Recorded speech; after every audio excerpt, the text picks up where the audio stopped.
We are still in Conwy Marina. It is 8:50 and we are on our way to try and pronounce it correctly, Porth Dinllaen, which is a bay on the Llwyn Peninsula, and we're going to be at anchor tonight. Now, we'd hoped to leave, as I said yesterday in the last bit, Myron and Avril have gone home, and Terry, who you know from the first section, is back with Tony. And Tony and Terry and I used to work together, although I worked for the MOD and they worked for BAE Systems. And we went to go and get some fuel and then found we were aground. So yeah, depth 0. So we are still on the berth at the moment, waiting for the flap gate to open and let some water in so that we can go and get fuel and depart. Bye bye Conwy. Here we are heading out down the Conwy River into Conwy Bay and across to the Menai Straits. That's Puffin Island. That's the lighthouse at the top of the Menai Strait, and we're coming in, going across a swatch, which is a shallowish channel across the sandbank into the Menai Strait, and then down there is the Menai Strait. The Menai Strait, which is a narrow channel between the island of Anglesey and mainland Wales, is one of the more challenging parts of the trip. It's very interesting, but the tide runs very strongly through this channel, and we were going through this channel during spring tides, the biggest tides of the month. And the worst part is between the two bridges, the Menai Bridge and the Britannia Bridge. And as you can see on this little chartlet, you can see all the drying patches and rocks, and that little red warning triangle is a warning of very strong tides, and they were strong indeed. The navigational advice in the pilot book is very clear and very good, with transits, beacons we have to get lined up to go through, and which part of the bridge to go through. And in the end, although it was a bit of a ride going at 10 knots at points, we are approaching the Britannia Bridge across the Menai Strait. From that point until we get to the Menai Bridge, or either that or the other way around, I think this is the Menai suspension bridge. Then from that point until we get to the Britannia Bridge, we've got the shallowest and fastest streams. So I shall not be talking, I'll do some voiceover. Tony will see if he can get some video as we're going through. It's quite a difficult navigation. This is the Menai suspension bridge. You can see the water flowing now. We've gone under the bridge, the tidal doing about 10 knots at this point. This is the Britannia Bridge. We need a transit to get through the left-hand arch, which looks remarkably low, although the chart makes it clear we will fit underneath. But we are a bit nervous at this point.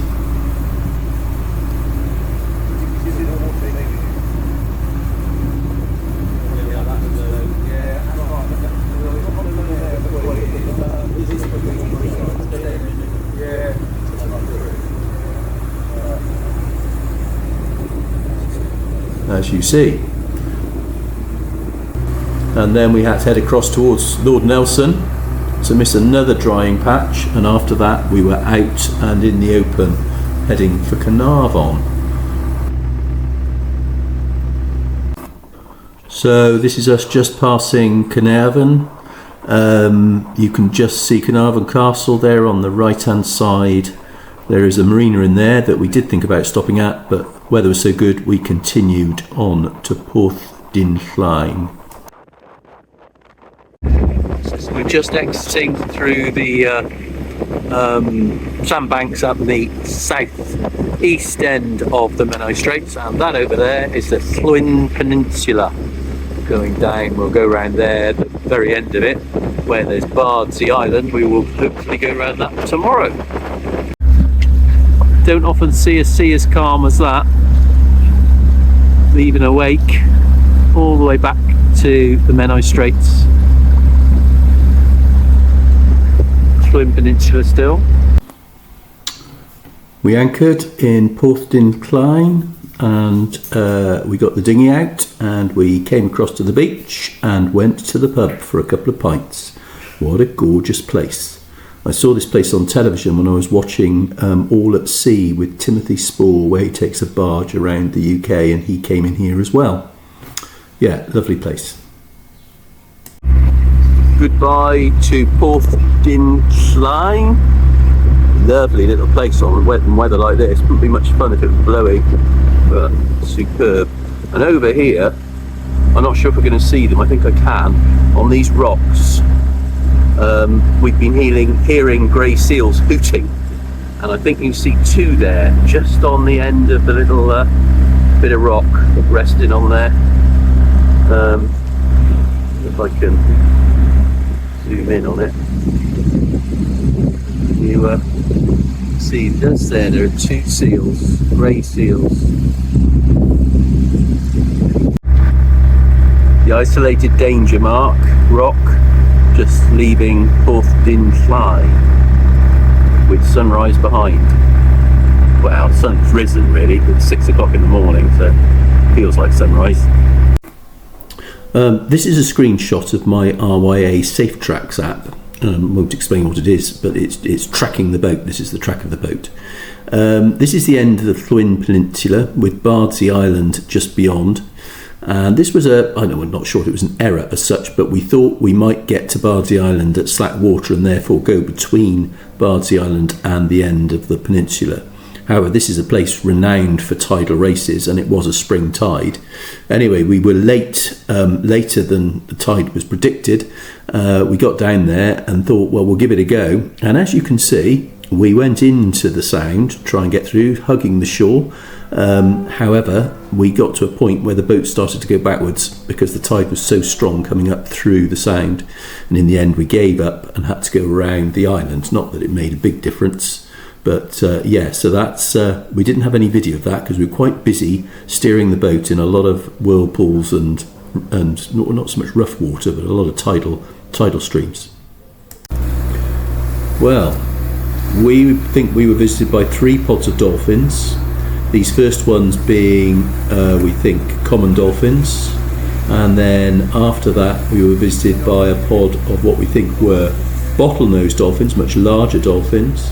Water's very clear in Cardigan Bay, so you could see them through the water, and you can see them on the video through the water here. And also by harbour porpoises, although we don't have video of that here.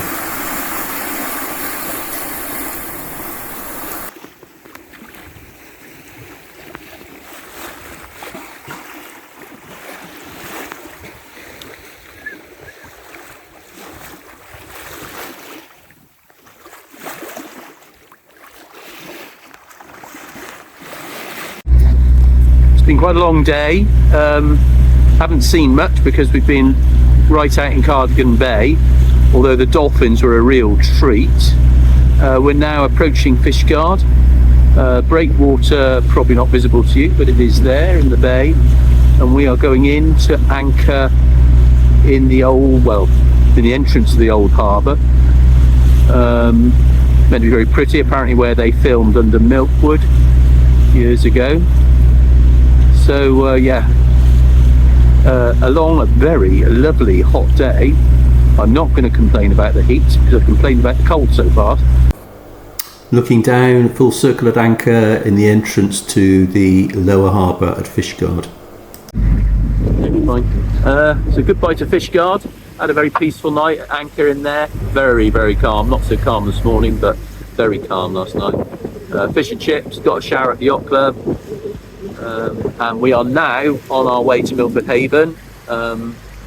We've got a freshish southeast wind, which is going to mean we're going to be able to sail down at least for the first probably 2/3, and then we'll probably have to bash into it going into Milford Haven itself. But by then, actually, I believe it'll have calmed down because I think it drops about lunchtime anyway.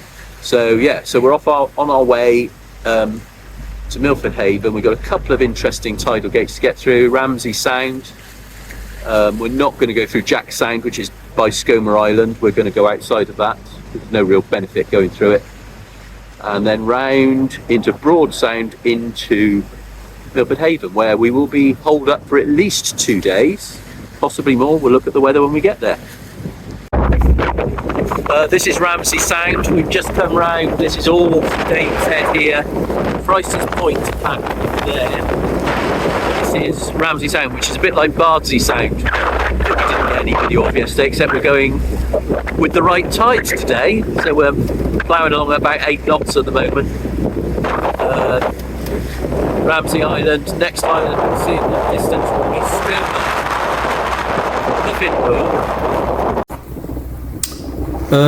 Going around Skomer, see some puffins there. Saw quite a few puffins. They're difficult to film. They're tiny.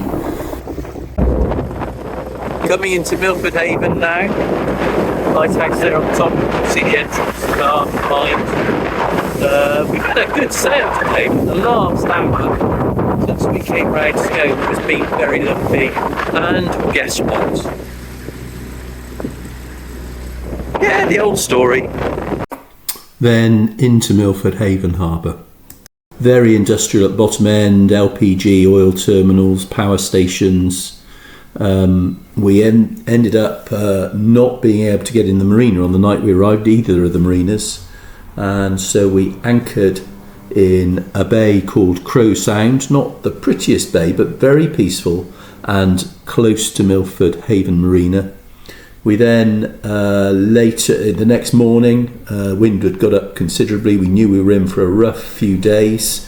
And so we got a berth in Milford Haven Marina and jumped on the train and headed home for a couple of days. I felt I needed a break. It was reasonably close to get home from Milford Haven on the train. And then we'll be heading back, as I'm recording this, we'll be heading back tomorrow actually for the big trip across the Bristol Channel to Land's End and around into Newlyn. Anyway, thank you for watching. Hope you enjoyed the video.